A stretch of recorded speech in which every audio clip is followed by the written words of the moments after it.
Hi guys! Hello, this is for Gemini. Welcome Gemini dito sa aking channel, Kapalaran 888. Welcome. Alamin natin kung anong messages, energy ka ba para sa lahat ng Gemini. Okay. Reverse na 2911 na Queen of Cups.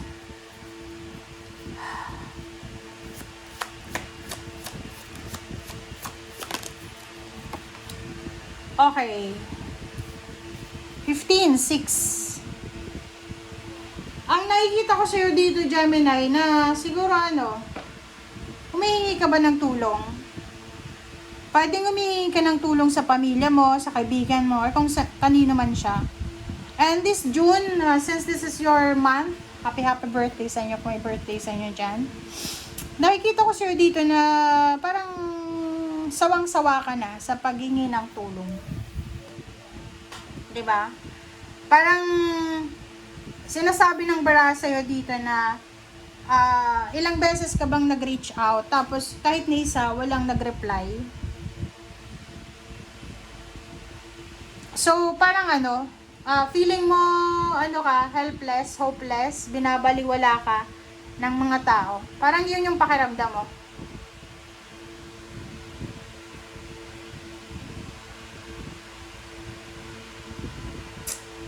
Kasi yung 50 na yan, 6 balance, is parang sinasabi mo na may mga tao sa paligid mo, Gemini, na okay naman sila pagdating ng celebration. Pag may kailangan i-celebrate na, andyan sila. 'Di ba? Strong yung foundation nyo. Pero once na may problema ka, mag-isa mo lang siya na sinesettle or inaayos. Kasi parang bula sila na nawawala. Okay? Please comment down below if you resonated. So sa ngayon, parang nakikita ko na sawa ka na sa paghingi ng tulong sa kanila. Sawa ka na sa pakikitungo sa kanila. Kasi hindi mo naman sila maasahan pagdating ng problema. Alright, the Devil. This is Capricorn energy. This is water sign. So, sinasabi ng bara sa'yo dito na you need to be careful ha. Mag-iingat ka sa mga ino-offer sa'yo. Halimbawa lang ha. Ito yung dito ha. Gusto mong umutang sa isang bangko. Okay?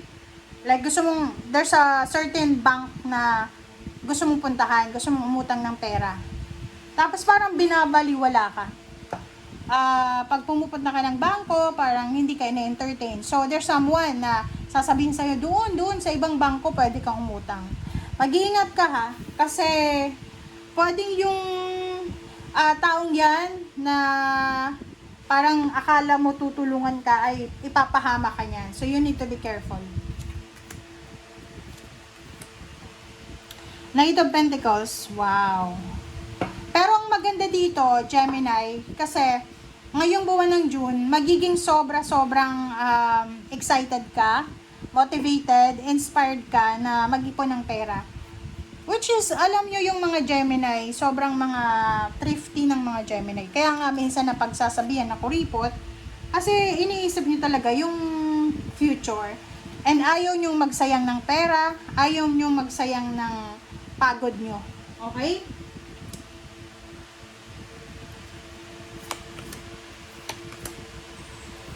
Alright, Judgment in Empress. Wow!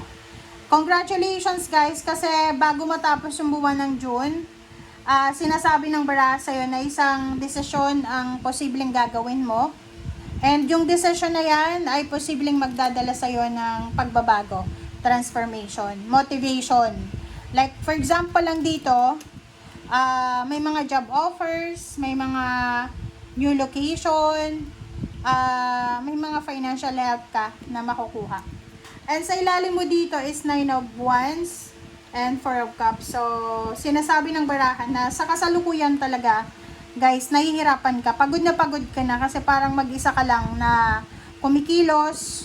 Parang walang kahit na isa na gustong tulungan ka. Kahit family members or kung sino man sila na malapit sa'yo. Parang feeling mo Pag may problema ka, lumalayo sila. Parang ganun. Okay?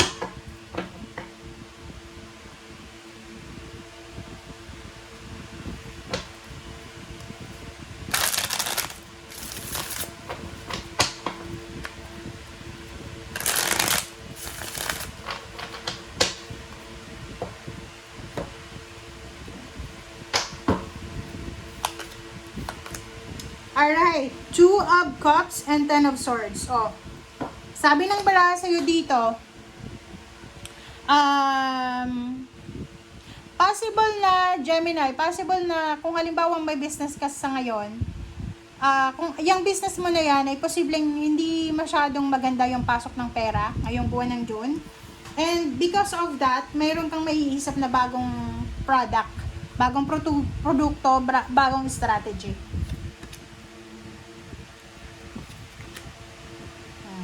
Diba? Marami kayong hindi itutuloy. It's either balak nyong magpatayo ng bahay, balak nyong magpakasal, balak nyong mag-travel together. Marami kayong hindi itutuloy. It's because of financial problems or financial issues. Kailangan nyo munang mag-save ng pera sa ngayon. Okay, so nakikita ko sir dito, yung 8 of Wands, tsaka King of Swords. Napakabilis to. Isang napakabilis na offers or napakabilis na direction. Ang unexpected siya guys hindi mo in-expect siya. Isang unexpected na direction ang posibleng ipipresent sa'yo ng universe. Pwedeng makikita mo lang siya sa internet, hiring, naka-paste sa window or sa kapitbahay mo or kung saan pa man. Tinawagan mo yung number, parang ganun. So, nakikita ko sir dito, isang napakabilis na new beginnings, napakabilis na kasagutan sa iyong mga katanungan. And, Page of Swords, balita. Sabi ng baraha sa'yo dito, hindi lang ikaw ang makakatanggap ng good news. Kasi, the rest ng family mo ay posibleng makakatanggap kayo ng balita na pwedeng magdala sa inyong lahat ng stability and balance. So, Page of Swords, Ace of Swords, Holy King, this is Hermit, and 5 of Pentacles. So, kung may mga financial issues kayo, financial problems kayo, sa buwan ng June, siguro 3rd week to 4th week siya, makikita nyo na parang synchronized na yung lahat.